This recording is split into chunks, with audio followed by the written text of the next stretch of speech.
Dumping. And dumping होता क्या है? What is dumping in international trade? Why do firms they practice dumping and how do they practice it? इस dumping की वजह से कौन गेन करता है और कौन लूज करता है? And how do governments they respond to dumping? This is what we are going to look in this particular recording. The question is, dumping है क्या? See, it is like a price discrimination. Price discrimination पता है ना? जैसे कि कोई भी firm होती है, अगर वो डिफरेंट मार्केट्स को फेस कर रही है, तो वो डिफरेंट मार्केट्स में डिफरेंट इलास्टिसिटीज की वजह से डिफरेंट डिफरेंट प्राइसेस चार्ज कर सकती है। डंपिंग भी एक तरह का प्राइस डिस्क्रिमिनेशन है। मान लीजिए मेरी फर्म है, सो मैं क्या करूंगा कि मैं डोमेस्टिक मार्केट में तो हाई प्राइस चार्ज करूंगा, लेकिन फॉरेन मार्केट में मैं वही चीज सस्ते में बेचूंगा। So that is the form of the price discrimination. So why do firms they practice dumping? See, firms they are practicing dumping because they want to expand into the foreign markets. वो कहते हैं हम चीज को सस्ते में बेच देते फॉरेन मार्केट में, तो उनके कंज्यूमर्स को क्या प्रॉब्लम होगी इंपोर्ट्स को सस्ते में खरीदने में? उनके लिए अच्छी बात है कि उनको चीज सस्ते में मिल रही है। मेरी फर्म के लिए बढ़िया बात है कि मैं फॉरेन मार्केट्स में एक्सपैंड कर रहा हूं। हाँ, ये अलग बात है कि जो फॉरेन मार्केट्स के जो लोकल प्रोड्यूसर्स हैं उनके लिए ये चीज अच्छी नहीं है। अगर मैं सस्ते में बेचूंगा अपने प्रोडक्ट को उनके प्राइस के मुकाबले, उनके ऊपर भी प्रेशर आता है, उनको भी प्राइस को कम करना पड़ेगा। भाई, मैं तो यहां पे इसलिए सस्ते में बेच रहा हूं कि मेरे पास कॉस्ट एडवांटेज है। मैं ज्यादा प्रोड्यूस कर रहा हूं इकोनॉमीज ऑफ स्केल की वजह से। हाँ, क्या उस कंट्री में जिसमें मैं डंप कर रहा हूं अपने प्रोडक्ट्स को, क्या उसके पास कॉस्ट एडवांटेज है? वो नहीं होता। जनरली आप जस्ट इमेजिन करिए कि जो चाइनीज फर्म्स हैं वो यूएस मार्केट में डंप कर रही हैं अपने प्रोडक्ट्स को।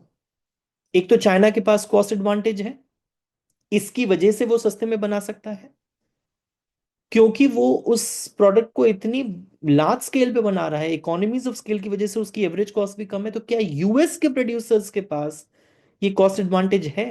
नहीं है ना। तो वो उनसे लड़ने के लिए क्या कर सकते हैं? थोड़ा सा प्राइस को कम कर सकते हैं, लेकिन कब तक? वो अपनी कॉस्ट से कम पे तो नहीं बेच सकते। So they will go out of the business. तो कंज्यूमर्स को, यूएस के कंज्यूमर्स को तो फायदा है, लेकिन यूएस के प्रोड्यूसर्स को फायदा नहीं है। तो अगर चाइना एक कंट्री है जो कि डंप कर रही है यूएस मार्केट में, तो यूएस के कंज्यूमर्स को तो फायदा है, लेकिन प्रोड्यूसर्स को फायदा नहीं है।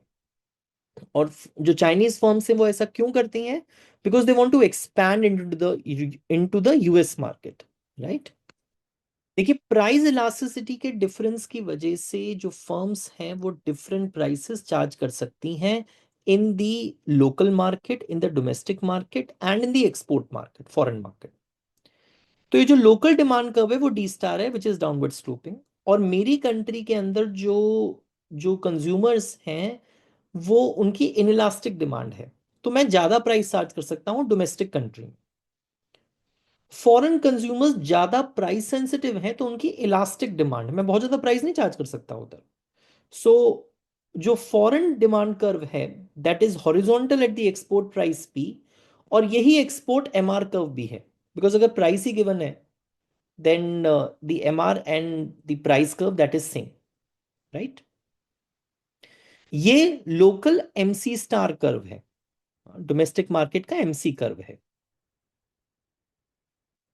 तो अपने प्रॉफिट्स को मैक्सिमाइज करने के लिए ये जो मोनोपोलिस्ट फर्म है वो क्या करती है कि वो जहां पे foreign MR is equal to the MC होता है, that is your MC star, वहां पे प्रोड्यूस करती है Q1, राइट?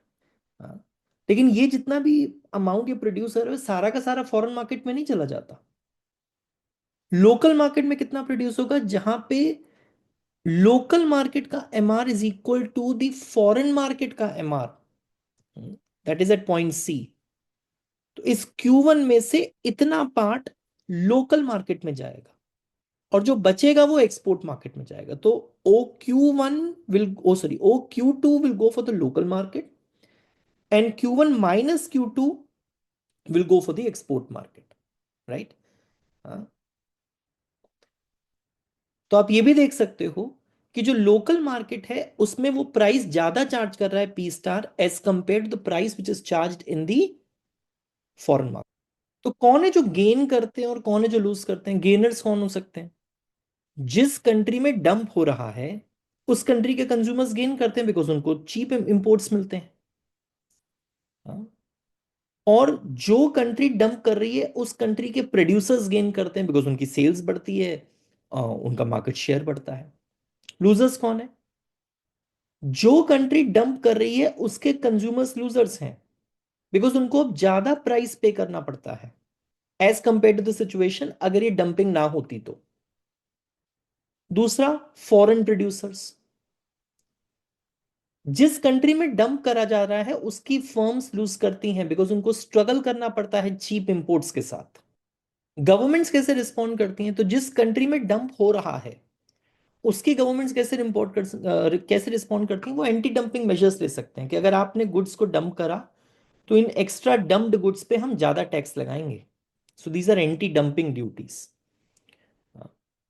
इंपोर्ट कोटाज हम कर सकते हैं कि हमारे को पता है कि ये कंट्री डंप करती है हमारी कंट्री में, सो हम अब इस कंट्री पे इंपोर्ट कोटा लगा देते हैं, बस यहां से इतना ही इंपोर्ट होगा। Right? So this is what I wanted to do in dumping, so I hope it was useful to you. Thank you.